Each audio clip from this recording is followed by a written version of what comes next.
हदीस में आता है कि हजरत ईसा अलैहिस्सलातु वस्सलाम जब आसमान से नाजिल होंगे, अब पता नहीं इतनी ऊपर से जमीन पे आएंगे, ये असबाब के खिलाफ है ना, ये बात इंसान के लिए तो मुमकिन नहीं है। जब आप जमीन के खौल से बाहर जाते हैं ऑक्सीजन ही खत्म हो जाती है, जिंदा रहना मुमकिन नहीं है। लेकिन ईसा अलैहिस्सलाम को अल्लाह ने अपनी कुदरत से जिंदा रखा हुआ है।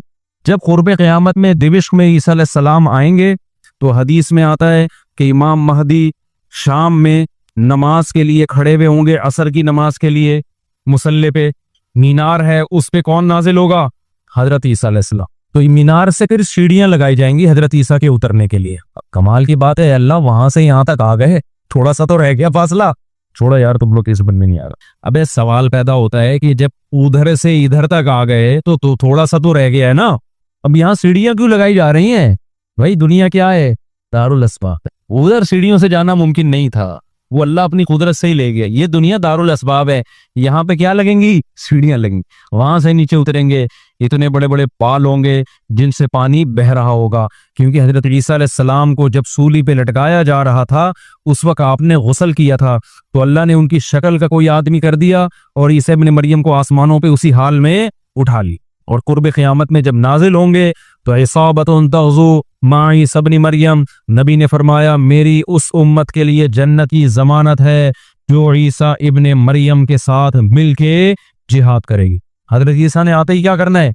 जिहाद करना है। तो और फिर ऐसा जिहाद होगा इम्मल इस्लाम व इम्मत सैफ, या तो इस्लाम है या तलवार है, बीच का कोई रास्ता नहीं है। और दुक़ातिलूनल यहूद, सबसे पहले लड़ाई किससे होगी?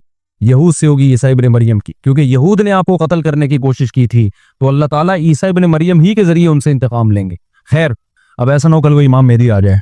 आजकल मार्केट में इमाम मेहदी के नाम पे मंजन दिख रहा है, हर थोड़े दिन में कोई मेहदी। मेरे वालिद साहब एक वाकया बताया करते थे, हमारी महल्ले की मस्जिद में ना एक आदमी बहुत नेक था, इबादत करते करते ना उसकी खोपड़ी घूम गई ऊपर से। बाज़ लोग बहुत ज्यादा इबादत करते हैं, दिमाग खुश्क हो जाता है, खुराक होती नहीं है, हंसी मिजाह की कोई बात ही नहीं होती, तो ऊपर से सेटिंग क्या हो जाती है? आउट। तो उसकी सेटिंग आउट हो गई। बुरा नहीं था वो, मेरे वालिद साहब के पास आया, कहने लगा, मेरे वालिद साहब को लोग हाफिज साहब कहते थे, हाफिज साहब एक बात आपसे करना चाहता हूँ, आप जरा नेक आदमी लग रहे हैं, सिर्फ आपसे करूंगा, किसी और से नहीं। वालिद साहब ने कहा क्या? कहते हैं मुझे ना कुछ इल्हामात हो रहे हैं कि इमाम मेहदी मैं ही। वालिद साहब हमें ये वाकया सुना रहे थे, कहते हैं कि मैंने उससे कहा कि बस मुझे बता दिया, मेरे अलावा किसी को कतई नहीं बताना, वरना हालात का मैं जिम्मेदार, कोई भी बेल देगा। सही है ना? तो बस ये मैं मुझे बता दिया ना, बस ये हम दोनों के राज की बात है और अल्लाह को पता है, किसी तीसरे को बताने की बिल्कुल भी जरूरत नहीं। फिर वालिद साहब ने उसको बोला भाई तू थोड़ा सा वज़ाइफ ना कम कर दे, थोड़ा सा नॉर्मल लाइफ में आ जाए, इंसान का बच्चा बन जा, तेरी खोपड़ी क्या हो रही है?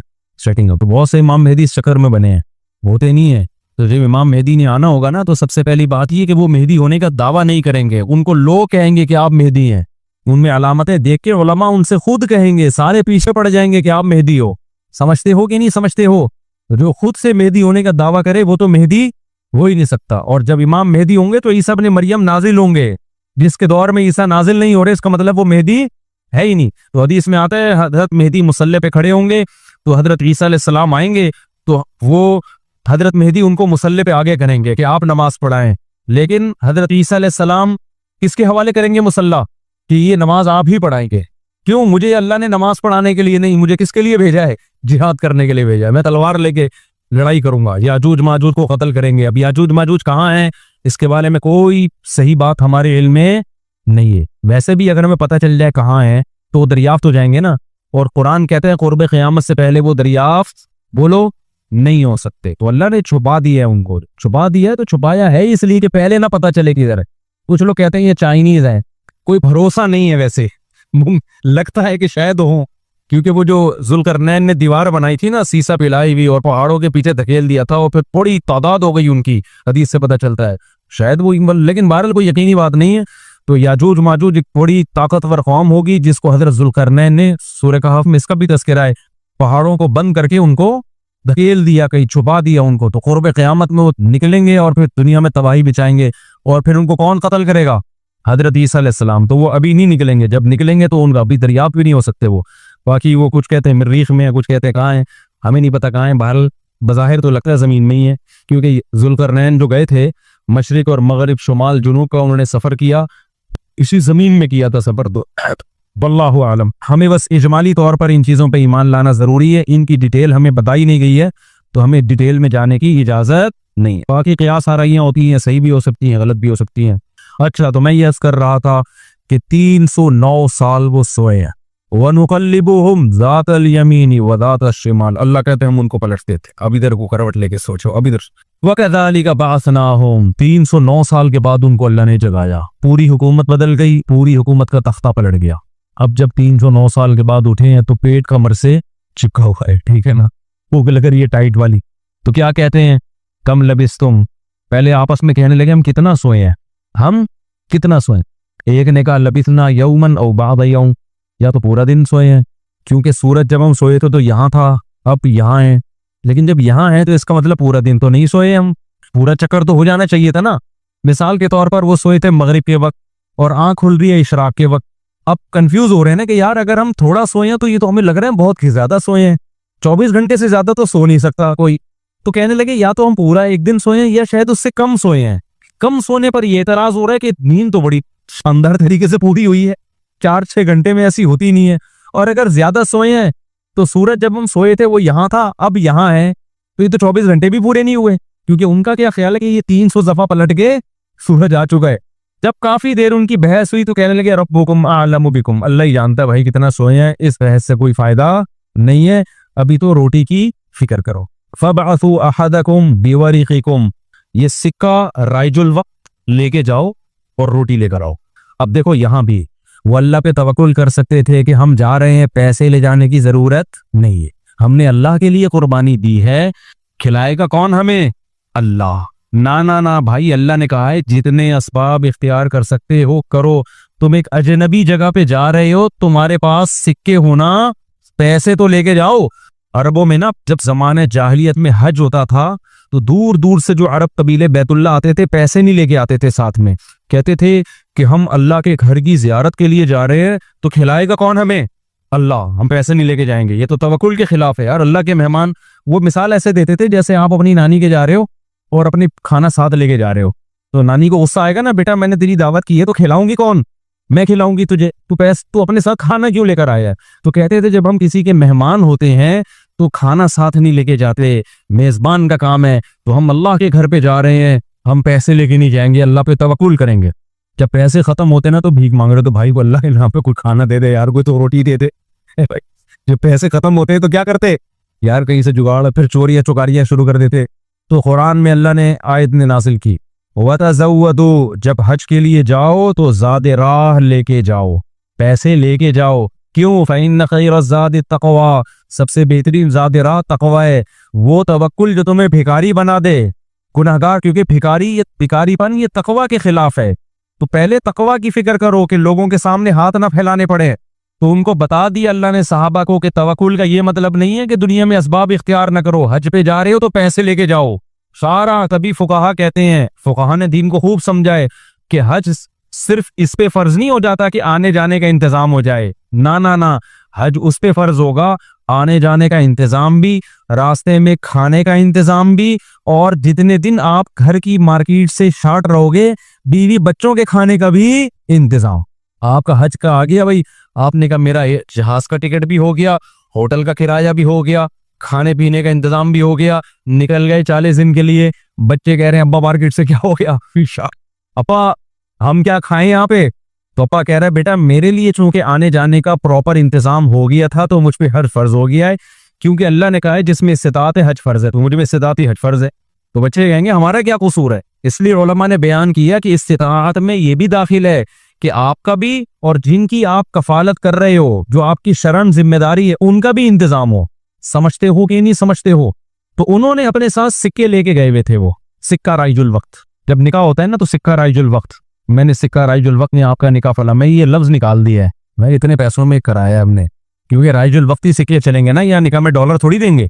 कभी खरबूजा खरीदते हुए कहा कि सिक्का राइजुल वक्त के मुताबिक ये खरबूजा कितने रुपए किलो है, जैसे वहां सीधा सीधा बोलते हो भाई खरबूजा कितने रुपए किलो है, तो महर में भी वही है। जब पाकिस्तान में शादी हो रही है तो पाकिस्तानी रुपए में ही होगी, उसमें अलग से सिक्का राइजुल वक्त बताने की जरूरत नहीं। लोग कह रहे हो तो सिक्का राइजुल वक्त के मुताबिक, तो वहां से मेरी जबान पे ये आया है।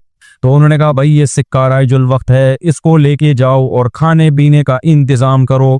फिर कहने लगे देखो वलियतलत्तफ, चुपके से जाना, वला युशगिरन्न बिकुम अहदा, किसी को तुम्हारे बारे में पता ना चले। ऐसे मुंह लपेट के ना छप्पड़ में जाना और रोटी लेके छप्पड़ में वापस आ जाना।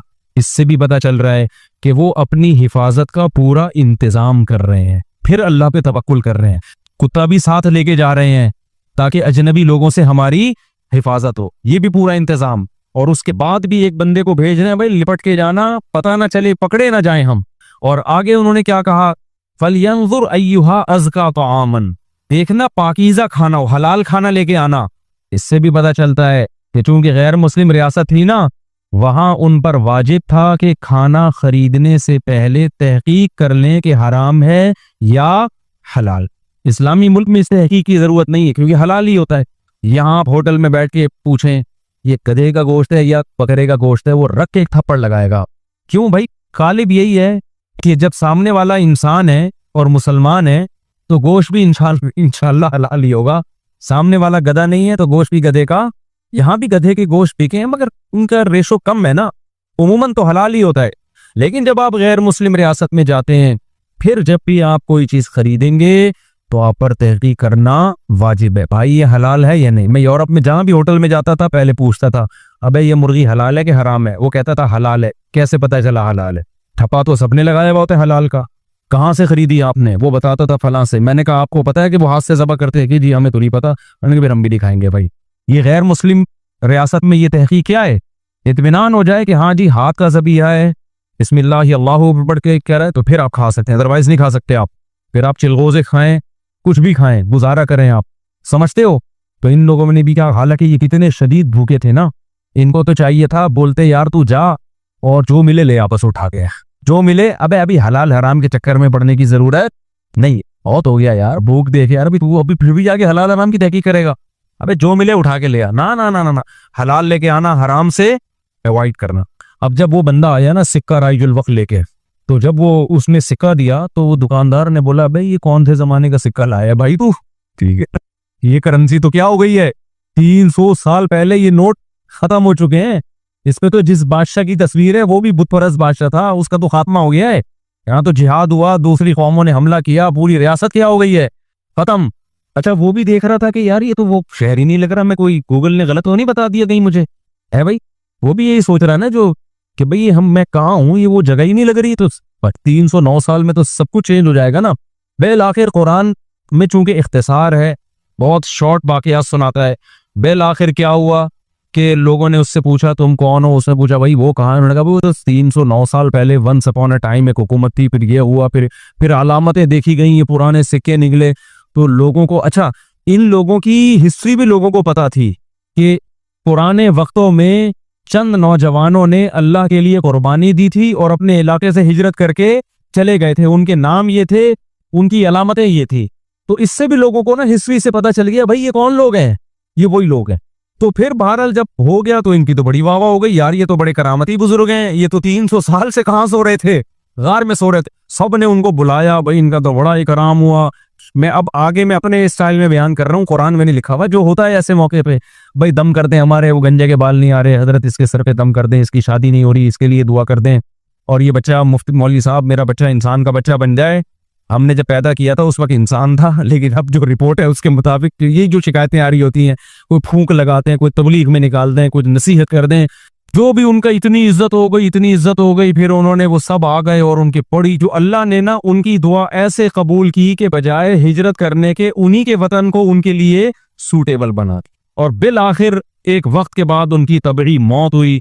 तो अब लोगों में झगड़ा हो गया, भाई इनकी मौत वाक़ हो गई है, तो ये चूंकि एक बड़ा तारीखी वाक़या हुआ है, तारीखी वाक़या हुआ है ना, इस वाक़ये को महफूज रखना। हिस्ट्री तो हर एक चाहता है ना महफूज हो, और वो हिस्ट्री जिसमें कोई सबक हो। तो किसी ने कहा हम कुब्बा बनाएंगे, किसी ने कहा हम क्या बनाएंगे, लेकिन जो गालिब लोग थे, जिनको अल्लाह ने गलबा दिया था, उन्होंने कहा लनत्तखिदन्ना अलैहिम मस्जिदा, हम इनके गार, कहा जाता है कि उसी गार में उनको दफन किया गया, जिस गार में उन्होंने जिंदगी गुजारी ना, हम इनके गार के करीब एक मस्जिद बनाएंगे ताकि उस मस्जिद में नमाज भी हो, इबादत भी हो, अकीदा तौहीद भी जिंदा रहे, क्योंकि इन्होंने कुर्बानी तौहीद के लिए दी थी और मस्जिद तौहीद का सबसे बड़ा जरिया है। मस्जिद बताती है कि सिर्फ अल्लाह को पुकारा जाएगा, तो उन्होंने फिर वहां मस्जिद बना दी। तो अब बाज लोग इससे कहते हैं, इससे पता चलता है मज़ारों पे मस्जिदें बनाना जायज़ है। ना ना ना, उस वक्त उनकी कब्र के करीब मस्जिद बनाई गई थी तौहीद को जिंदा करने के लिए। अब कब्रों पे मस्जिद बनाने से तौहीद का बेड़ा गर्क होता है, अब शिर्क और बुत परस्ती फैलती है इससे। इसलिए उलमा कहते हैं अब कब्रिस्तानों में मस्जिदें नहीं बनाई जाएंगी।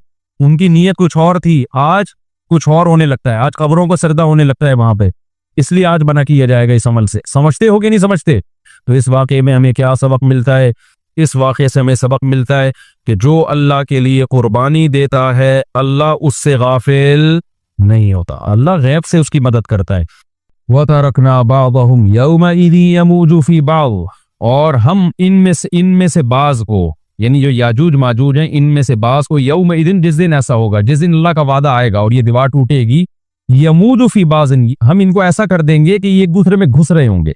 ये मजमून अहादीस में आया है। देखें कुरान में और अहादीस सहीहा में जो याजूज माजूज और इस दीवार का हमें मिलता है ना, मैं सिर्फ उसको आपके सामने बयान करूंगा, बाकी इस बारे में डिटेल में आप जाएंगे तो बहुत कुछ आपको इंटरनेट पे भी मिल जाएगा, मुफस्सिरीन की किताबों में भी मिल जाएगा, और लोगों की अपनी अपनी तहकीकात हैं, अपने अपने तबसरे हैं ना। मैं उन तबसरों को सही कह रहा हूँ ना गलत कह रहा हूँ, किताबें भरी हुई हैं, वो आप जाएं पढ़ें उसको।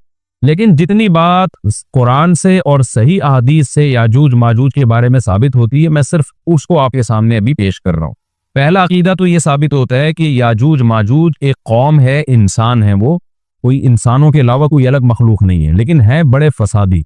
दूसरी बात ये बहुत कदीम है, जुल्करनैन जब गए तो उससे पहले की ये कौम है और जमीन में पहले से फसाद मचा रही है, लेकिन बहुत ज्यादा उनकी कसरत नहीं थी जितनी कसरत कुर्बे क़यामत में होगी, उनकी नस्ल उनकी बहुत तेजी के साथ बढ़ रही है। तीसरी बात यह है कि अल्लाह ने उनको दुनिया के किसी हिस्से में रख के छुपा दिया है। छुपाया इसलिए है कि उनके जाहिर होने का एक टाइम है, और वो है हजरत ईसा अलैहिस्सलाम का दौर। हजरत ईसा इब्न मरियम के दौर में याजूज माजूज जाहिर होंगे, तो इसी को आप चौथा पॉइंट भी कह सकते हैं। तीसरा पॉइंट क्या हो गया कि उनको छुपा दिया गया है। लिहाजा ये जो लोग कहते हैं ना याजूज माजूज दरियाफ्त हो गए, फला जगह है फला जगह है, तो भाई हमें जब एक चीज छुपा दी गई है और एक टाइम बता दिया गया है कि उस टाइम पे जाहिर होंगे, तो उससे पहले वो दरियाफ्त हो ही नहीं सकते। पहले दरियाफ्त हो गए तो इसका मतलब नबी सल्लल्लाहु अलैहि वसल्लम की गोया पेशगोई गलत हो गई। तो जो जिसका टाइम है उसी टाइम पे वो जाहिर होंगे। चौथी बात मैंने जैसे बताई कि हजरत ईसा अलैहिस्सलातु वस्सलाम के दौर में वो जाहिर होंगे। पांचवी बात, सही हदीस से ये बात साबित है कि याजूज माजूज वो जो दीवार बनी थी उसको चाटते रहते हैं, खत्म करते हैं। अब चाटना का जो लफ्ज हदीस में है उससे मुराद जबान से चाटना भी हो सकता है और ये किनाया भी हो सकता है कि उसको खत्म करने की कोशिश में लगे हुए हैं।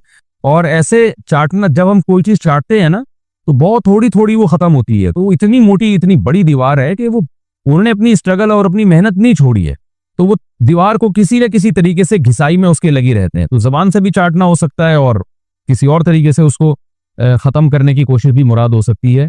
और हदीस में आता है कि एक दिन आएगा वो जब खत्म होने वाली होती है ना, तो वो कहते हैं कि हम कल इसको दोबारा शुरू करेंगे और कल हम इसको खत्म कर देंगे। लेकिन वो अल्लाह ताला अपनी कुदरत से दोबारा उस दीवार को उतना ही मोटा कर देते हैं जितना जुल्करनैन ने किया था। तो कुर्बे क़यामत में जब हज़रत ईसा अलैहिस्सलाम का ज़ुहूर होगा तो वो ये कहेंगे हम इंशाअल्लाह इसको कल खत्म करेंगे। तो इंशाअल्लाह का लफ्ज़ जब इस्तेमाल करेंगे, क्योंकि वो कौम है काफिर, वो अल्लाह पे एतमाद करना, अल्लाह पे तवक्कुल करना ये चीज़ नहीं है।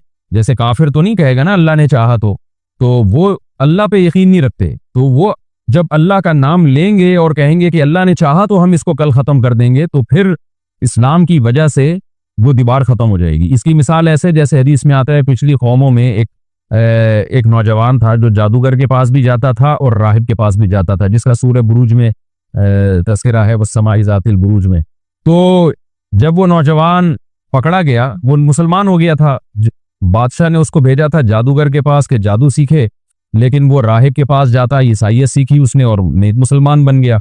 तो बादशाह ने उसको कत्ल करने की हत्तल इम्कान कोशिश की, मगर वो कत्ल नहीं हो पा रहा था। बादशाह उसने उसको पहाड़ पे भेजा अपने सिपाहियों को लेके कि पहाड़ से ले जाके इसको गिरा दो, लेकिन अल्लाह ने मदद की कि वो सिपाही गिर गए, ये बच गया। बादशाह ने हुक्म दिया इसको समंदर में ले जाके गर्क कर दो, वो सारे सिपाही गर्क हो गए, ये बच गया। तो किसी भी तरह से इसकी कत्ल की कोशिशें कामयाब नहीं हो रही थी। तो इसने बादशाह से कहा कि तू अगर मुझे कत्ल करना चाहता है ना, तो चौक पे खड़ा करके तीर मुझे मार और कहे कि बिस्मिल्लाही व रब्बी हादल गुलाम, इस नौजवान के रब के नाम से मैं इसको कत्ल करता हूँ। तो अल्लाह का नाम लेके मुझे मारेगा तो मैं कत्ल हो जाऊंगा। नौजवान ये कुर्बानी इसलिए दे रहा था कि बादशाह जब पूरी पब्लिक के सामने अल्लाह का नाम लेगा तो लोगों को यकीन आ जाएगा कि भाई अल्लाह का नाम लेने से तो काम हो गया, और अल्लाह का नाम लिए बगैर काम नहीं हो रहा था। तो जो बादशाह अल्लाह को मानता नहीं था, आज उसको भी अल्लाह का नाम लेना पड़ा है। तो नौजवान ने ये कुर्बानी इसलिए दी कि बादशाह जब अल्लाह का नाम लेगा लोगों को अल्लाह की ज़ात पे यकीन आएगा और लोग मुसलमान हो जाएंगे, ईसाइयत को कबूल कर लेंगे। तो उस नौजवान ने ये कुर्बानी दी और बादशाह ने अल्लाह का नाम लेके जब तीर मारा तो वो नौजवान शहीद हो गया। और लेकिन पूरा मुल्क मुसलमान हो गया, ईसाइयत कबूल कर ली।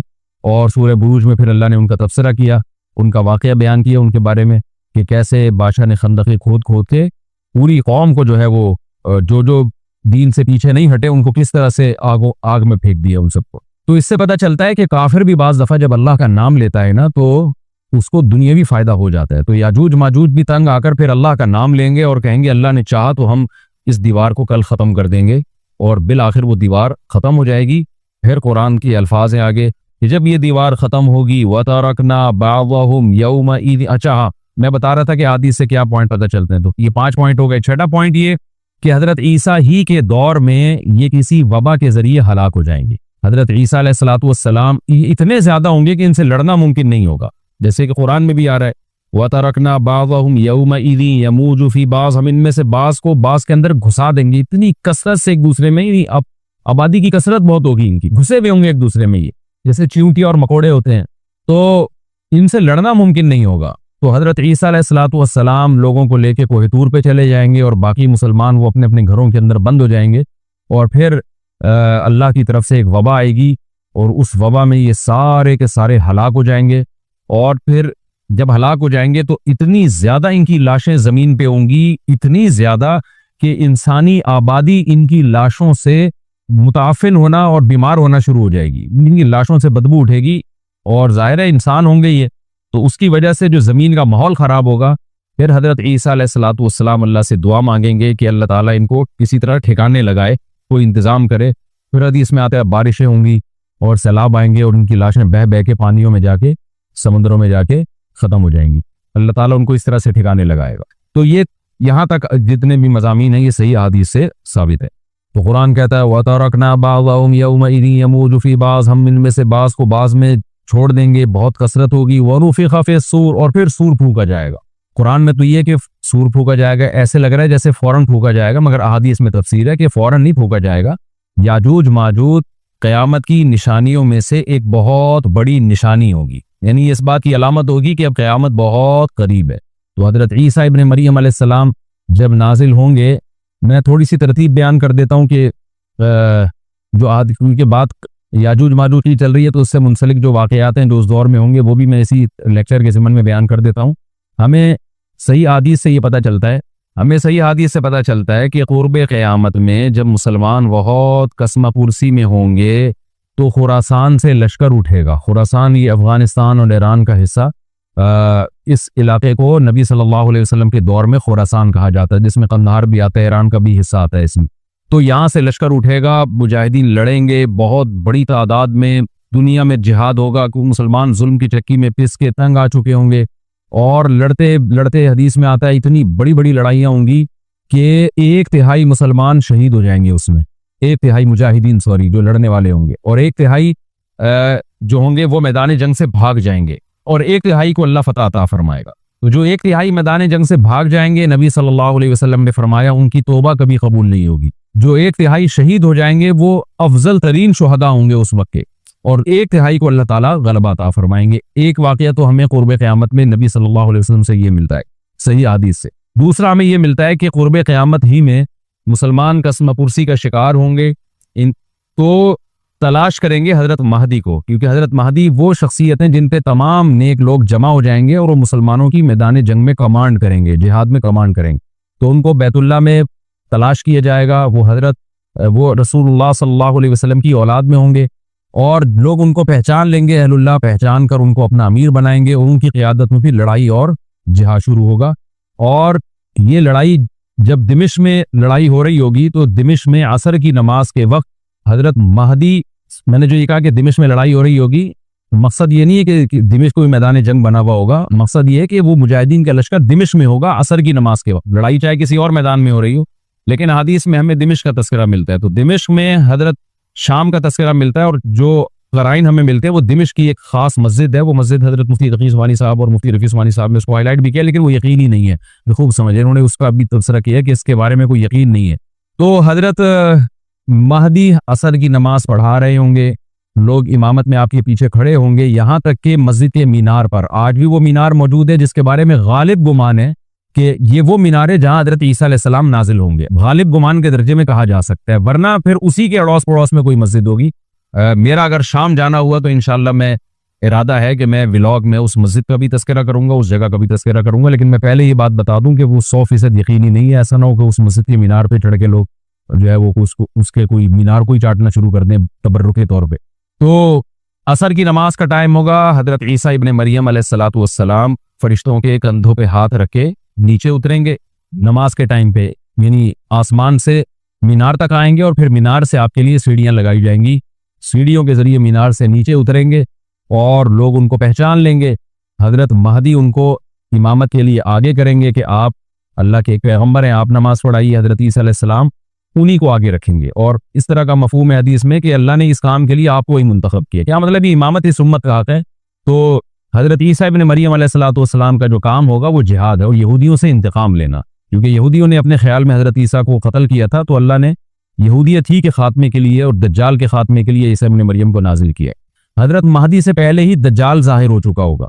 दज्जाल के बारे में हदीस में आता है कि हर पैगंबर ने अपनी उम्मत को दज्जाल के फितने से डराया है। अच्छा, ये दज्जाल एक ऐसी शख्सियत है जिसका यहूदी इंतजार हमसे ज्यादा कर रहे हैं, क्योंकि यहूदी उसको अपने लिए निजात दहिंदा समझते हैं। जबकि हदीस में आता है कि दज्जाल काना होगा और उसका खुदाई का दावा होगा। उसके पास कुछ ऐसी ताकतें होंगी कि मुर्दे को जिंदा कर दे, जिंदा को मार दे। एक तरफ उसके बाग होगा, एक तरफ उसके आग होगी। जो उस पर ईमान लाएगा उसको बाग में दाखिल करेगा, और जो उस पर ईमान नहीं लाएगा उसको आग में दाखिल करेगा। और रसूलुल्लाह सल्लल्लाहु अलैहि वसल्लम ने फरमाया उसकी जो आग है हकीकत में वो जन्नत का बाग होगा, और उसका जो बाग है हकीकत में वो जहन्नम की आग होगी। तो जो नबी की बातों पे यकीन करते हैं वो दज्जाल के फितने से महफूज रहेंगे। और हदीस में सूरह कहफ की भी तिलावत का हुक्म है। जुम्मे के दिन जो कहफ की तिलावत करता है अल्लाह उसको दज्जाल के फितने से महफूज रखता है। अब आप देखें ये सूरह कहफ में क़यामत की अलामत का तज़किरा है ना, तो शायद इसी वजह से क्योंकि जो सूरह कहफ पढ़ता रहेगा वो याजूज माजूज के वाक़यात भी पढ़ता रहेगा और अल्लाह की कुदरत के वाक़यात भी पढ़ता रहेगा। तो दज्जाल के फितने से अल्लाह उसको इस बरकत से बचा के रखेंगे, फितने से महफूज रखेंगे। तो वो ऐसी ताकतें दिखाएगा, बेवकूफ़ लोग उस पर ईमान ले आएंगे। हदीस में आता है कि काना कभी भी खुदा नहीं हो सकता, यानी उसकी तो एक आंख होगी नहीं, लेकिन बेवकूफ़ लोग उसके ये कुछ ज़ाहिरी कमालात देखेंगे, ये नहीं देखेंगे कि ये तो शक्ल भी इसकी अच्छी नहीं है। यानी खुदा कम अज़ कम जमाल वाला होता है ना, ये तो है भी काना, और उसके बड़ा बड़ा काफिर भी लिखा हुआ होगा वाज़े तौर पर, जिससे पता चलेगा। लेकिन अहमक और बेवकूफ़ लोग जैसे रूहानी आमिल को कुछ शोबदे देकर उनके से मुतासिर हो जाते हैं ना, रूहानी आमिलों के शोबदे देखे, तो ऐसे ही दज्जाल के शोबदे देख के मुतासिर होंगे। तो बहुत लोगों को, खलकत को, बहुत बड़ी उम्मत को गुमराह करेगा दज्जाल। अहलुल्लाह को अल्लाह ताला उसके फितने से महफूज रखेगा। फिर हजरत ईसा इब्न मरियम जब नाजिल होंगे तो वो दज्जाल को कत्ल करेंगे। हदीस में आता है कि नेज़े के जरिए घोड़े पे बैठ के कत्ल करेंगे। उलमा ने इस हदीस का दो मतलब बयान किए हैं कि या तो इसका मतलब यही है कि वाकई घोड़े पे बैठेंगे, नेज़ा इस्तेमाल करेंगे, और ज़मीन जो है वो इतनी पहले उससे जंगें हो चुकी होंगी कि लोग दोबारा तलवारों घोड़ों की तरफ आ जाएंगे। इस बात का इम्कान है, हर मुल्क एटमी ताकत बन चुका है, तो अगर ये एटम बम सारे मुल्क आपस में चला दें तो हम दोबारा गधे घोड़ों वाली जिंदगी पर आ जाएंगे। टेक्नोलॉजी सारी तबाह बर्बाद हो जाएगी, इंसान की तरक्की। तो इस बात का भी इम्कान है कि कोई इससे पहले हो सकता है कोई ऐसी जंग अजीम हो कि इंसानियत दोबारा पहाड़ों पत्थरों के दौर में आ जाए। लेकिन जाहिर ये मालूम होता है कि रसूलुल्लाह सल्लल्लाहु अलैहि वसल्लम ने जो कलाम किया है, जाहिर है उस दौर के लिहाज से जो लोगों के जहां तक जो लोगों की मेंटल अप्रोच है वहां तक, तो नबी सल्लल्लाहु अलैहि वसल्लम मिसाइल या और टैंकों का तस्करा करते तो क्या समझ में आता? तो घोड़े से मुराद है जो उस जमाने का घोड़ा होगा, और नेज़े से मुराद है उस जमाने का जो असलहा होगा, क्योंकि नेज़ा नबी के दौर का एक मुनासिब असलहा था और घोड़ा नबी के दौर की मैदान जंग की एक मुनासिब सवारी थी। तो इससे ये भी पता चलता है कि हो सकता है ईसा इब्न मरियम नेज़े के बजाय क्लाशनकोफ का इस्तेमाल कर लें। तो यानी वो नेज़ा जो है वो उस क्लाशनकोफ की या जो भी असलहा उस वक्त हजरत ईसा इब्न मरियम इस्तेमाल करेंगे उसकी एक ताबीर है, तो इसका भी पूरा इम्कान है। तो हमें बहरहाल इतना ईमान हमारे लिए ज़रूरी है कि दज्जाल को कत्ल करने वाली जो ज़ात है, जो शख्सियत है, वो ईसा इब्न मरियम अलैहिस्सलातु वस्सलाम। तो हजरत ईसा के ज़रिए अल्लाह ताला दज्जाल को कत्ल करेंगे और हजरत ईसा की क़यादत में ज़बरदस्त जिहाद होगा। हदीस में आता है कि ईसा इब्न मरियम इस दुनिया को अमन से भर देंगे, इतना अमन हो जाएगा और इतनी माली फरावानी होगी, इतनी माली, क्योंकि दुनिया में माल बहुत है, डिस्ट्रीब्यूशन सही नहीं है, जो तकसीम है ना माल की वो जालिमाना है, जिसकी वजह से गरीब से गरीब है, अमीर से अमीर है। हजरत ईसा इब्न मरियम ऐसा निज़ाम कायम करेंगे कि जिससे माल की सही तकसीम और लोग उठेंगे, ज़कात का मुस्तहिक तलाश करेंगे और लोगों को ज़कात का मुस्तहिक नजर नहीं आएगा, गरीब तलाश करना मुश्किल हो जाएगा। यानी एक आदमी, हदीस के मफहूम है कि ज़कात लेके घूमता रहेगा और उसको कोई गरीब नहीं मिलेगा, इतनी माली फरावानी हो जाएगी। फिर तिरमिज़ी की रिवायत में आता है कि अल्लाह की तरफ से बरकतें ऐसी नाजिल होंगी कि बड़े बड़े अनार पैदा होंगे, बड़े बड़े अंगूर पैदा होंगे, ज़मीन अपनी बरकतें खोल देगी। और हज़रत ईसा अलैहिस्सलाम खिंजीर को भी दुनिया से ख़त्म कर देंगे, खिंजीर की नस्ल को ख़त्म कर दिया जाएगा। वयज़ाउल जिज़िया, और जिज़िया का निज़ाम ख़त्म। इम्मल इस्लाम व इम्मत सैफ, या तो तलवार या इस्लाम, इसके अलावा नहीं। तो नबी सल्लल्लाहु अलैहि वसल्लम को अल्लाह ने जिस मकसद के लिए दुनिया में भेजा था, उस मकसद की जो तकमील है वो ईसा इब्ने मरियम के जरिए। बाकी इसमें हिकमतें क्या हैं, इस पर मेरे अलग से बयानात मौजूद हैं कि अल्लाह ने हज़रत ईसा इब्ने मरियम का इंतखाब क्यों किया इस काम की तकमील के लिए, इसी उम्मत में कोई क्यों मुंतखब नहीं कर लिया, या ये कि पैगम्बर सल्लल्लाहु अलैहि वसल्लम ही के जरिए पूरी दुनिया में इस्लाम को गालिब कर दिया जाता, इसमें क्या हिकमतें हैं, इस पर मेरे अलग से बयानात मौजूद हैं। अभी तो मैं कोशिश करता हूँ कि तफसीर से मैं जो टू द पॉइंट बात है उससे यहाँ इस लेक्चर में ना हटूँ। तो उसी वक्त में हज़रत ईसा इब्ने मरियम उसको याजूज माजूज को कत्ल करेंगे और दुनिया इंसाफ से भर जाएगी। और अल्लाह ताला ने जो पैगम्बरों को दुनिया में भेजा था उसका मकसद कैफियत और कमियत दोनों लिहाज से हासिल हो जाएगा। उसके बाद फिर आहिस्ता आहिस्ता दुनिया में जवाल शुरू होगा, और फिर जब पूरी दुनिया के लोग जवाल का शिकार होते होते कुफर की तरफ जाएंगे, गुनाहों की तरफ। और हदीस में आता है जब तक एक शख्स भी अल्लाह का नाम लेने वाला होगा इस दुनिया पर क़यामत नहीं आएगी, यहाँ तक कि आखिरी शख्स दुनिया से उठेगा जो अल्लाह का नाम लिया करता था। उसके बाद अल्लाह ताला सूर फूकेंगे, जिब्रील को हुक्म देंगे सूर फूकने का, और इस दुनिया को तबाह बर्बाद कर दिया जाएगा।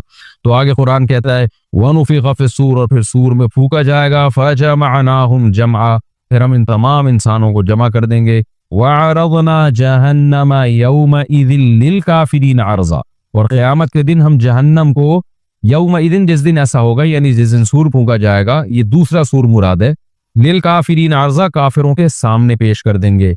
अल्लज़ीना कानत अयुनुहुम फ़ी ग़िताइन अन ज़िक्री, ये वो लोग हैं जिनकी आंखें मेरी याद से पर्दे में पड़ी हुई थी, यानी मेरी याद की चीजें उनको नजर ही नहीं आती थी, गफलत में पड़ी हुई थी जिनकी आंखें।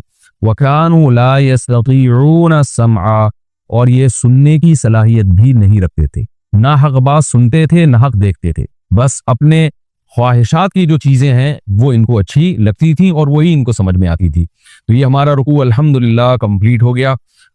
इस रुकू में हमें बहुत सारे असबाक मिलते हैं, मैं नंबरवार उसको मुख्तसरन बयान कर देता हूँ।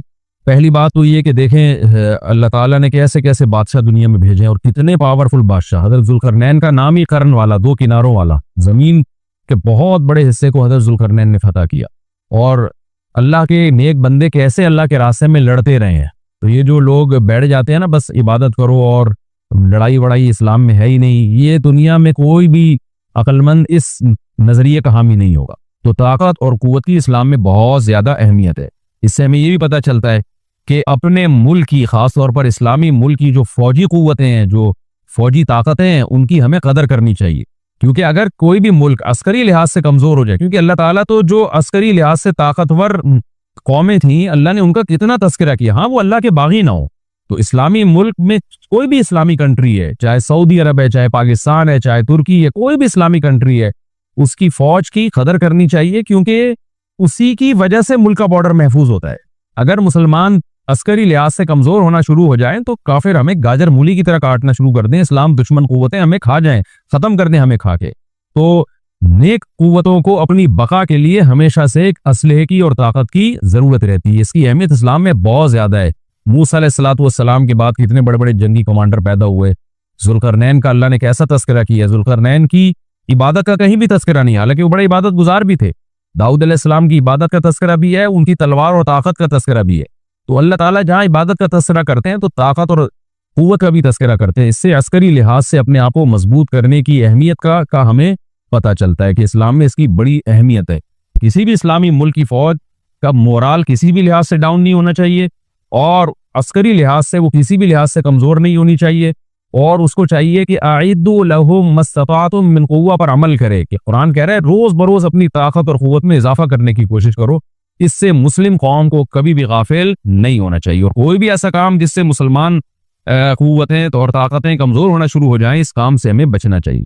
दूसरी बात हमें ये पता चली कि अल्लाह ताला ने अहले इस्लाम के जिम्मे पूरी दुनिया की जिम्मेदारी लगाई है, किसी एक मुल्क की नहीं। जितने भी पैगंबर आए हैं, जब वो दुनिया फतह करना शुरू की है तो कहीं रुके नहीं है वो कि भाई यहाँ तक, इससे आगे नहीं जाना। उनकी सलाहियत ही खत्म हो गई हो, वसाइल ही खत्म हो गए हो तो अलग बात है। तो पूरी दुनिया है जिसमें अल्लाह के दीन को गालिब करना है। अब उसका तरीका क्या होगा, जाहिर है जो जिस जमाने में सूटेबल तरीका हो वो इख्तियार किया जाएगा। तो हज़रत ज़ुल्करनैन पहले इंतहाई मशरिक की तरफ गए हैं, जहाँ सूरज निकलता है, तो वहां से जहां से आबादी शुरू हो रही है, और उनका ख्याल था कि अब आगे आबादी नहीं है, तो फिर जाके स्टॉप किया है। मगरिब में भी ऐसे ही, शुमाल में भी ऐसे ही। तो हमें जब देखते हैं कि जब सहाबा कराम ने दुनिया फतह करना शुरू की है, तो हमें मुसलमान कमांडरों में भी ऐसे वाकयात मिलते हैं कि वो इलाके फतह करते करते समंदर के किनारे पहुंचे और उन्होंने समंदर को देख के कहा कि तेरे आगे भी आबादी होती ना तो हम अल्लाह का कलमा वहां भी बुलंद करते। ये दौर था मुसलमानों का, और ये ईसा इब्न मरियम दोबारा फिर वही करेंगे, पूरी दुनिया को फतह करेंगे। तो हज़रत ज़ुल्करनैन के इस वाक़े से पता चलता है कि पूरी दुनिया की जिम्मेदारी अल्लाह ने हमेशा से अहलुल्लाह पे लगाई है, और वो पूरी दुनिया में अल्लाह के दीन को गालिब करने की कोशिश में हमेशा से लगे रहे हैं। तीसरी बात हमें पता चलती है कि असबाब और वसाइल की अहमियत। हज़रत ज़ुल्करनैन ने जब इतना जबर पहाड़ों के बीच में इतना यानी लोहे की प्लेटें लगा के, तांबा पिघला के आहनी दीवार बनाई है, तो खुश हुए, हादा रहमतु मिर रब्बी, मेरे रब की रहमत है। तभी तो अल्लाह का शुक्र अदा किया ना, खुशी पे शुक्र अदा किया जाता है। तो इससे ये भी पता चलता है कि साइंस और टेक्नोलॉजी, देखें ये काम टेक्नोलॉजी के बगैर मुमकिन नहीं था। तभी तो उस कौम ने कहा ना ज़ुल्करनैन से कि हम पैसे आपको देंगे, लेकिन हमारे पास वो वसाइल नहीं है, वो टेक्नोलॉजी नहीं है हमारे पास। और बज़ाहिर ऐसा लगता है कि इनके पास लोहा भी था, तांबा भी था, क्योंकि हज़रत ज़ुल्करनैन अब ये तो नहीं है ना कि जमीन के मशरिक की तरफ दोबारा लोहा जमा करने गए हों, तो वहीं से जो कुछ होगा निकालना होगा। तो वसाइल इस कौम के पास थे, टेक्नोलॉजी नहीं थी कि उस लोहे को और उस तांबे को पिघला के दोनों पहाड़ों के बीच में प्लेटें कैसे बनानी है और इनको कैसे उनके बीच में तांबा करके कहानी दीवार बनाई, ये टेक्नोलॉजी इनके पास नहीं थी। तो इससे हमें टेक्नोलॉजी की वैल्यू का भी पता चलता है। आज मुसलमान इसमें भी बहुत पीछे चले जा रहे हैं और इसको मजहब समझना शुरू कर दिया है, ये बात भी गलत है। हज़रत ज़ुल्करनैन ने इतनी ताकत और क़ुव्वत का इस्तेमाल किया और इतने ज़बरदस्त तरीके से उस वक्त जो भी उस सूटेबल टेक्नोलॉजी थी उसका इस्तेमाल करके दो पहाड़ों के बीच के रास्ते को बंद कर दिया, और इस पर खुशी मनाई है ज़ुल्करनैन ने। ये नहीं कहा कि भाई इससे कुछ भी नहीं होता, असल में तो बस इंसान को चाहिए कि वो अल्लाह अल्लाह किया करे बैठ के, और ये क्या अल्लाह से बस मदद मांगो, अल्लाह ही। याजूज माजूज के बारे में उनको कह देते हैं ज़ुल्करनैन कि तुम सब रात को तहज्जुद में उठ के दुआएं मांगो, अल्लाह याजूज माजूज से तुम्हें बचा लेगा। ना ना ना, हज़रत ज़ुल्करनैन ने कहा दुआएं भी मांगो, यकीनन हुक्म दिया होगा दुआएं मांगने का, लेकिन हम पूरे असबाब और वसाइल इस्तेमाल करेंगे, लोहे की प्लेटें बनाएंगे, तांबे को पिघलाएंगे, ऊपर चढ़ाएंगे और इस तरह से पूरी मजबूत दीवार बनाएंगे। आज मुसलमान हाथ पे हाथ रख के बैठ गया है और वजीफों में और जो है बस वो चंद सुबह शाम के वजीफे पढ़ के वो समझता है कि सारी दुनिया के सारे मसाइल का हल इससे हो जाएगा। ऐसा नहीं है, आपको बहुत ज्यादा तरक्की करनी है, बहुत ज्यादा असबाब व वसाइल में आपको गैर मुस्लिमों से आगे निकलना है। जैसे कि ऊला का मुसलमान निकला था, तभी अल्लाह ने उसके लिए दुनिया में फुतुहात के दरवाजे खोले थे। तो अल्लाह हमारे लिए फुतुहात के दरवाजे जब ही खोलेगा जब हम इबादत के साथ साथ साइंस और टेक्नोलॉजी के मैदान में भी आगे बढ़ने की कोशिश करें। और हमें कुर्ब क़यामत की अलामतें भी इस रुकू में पता चल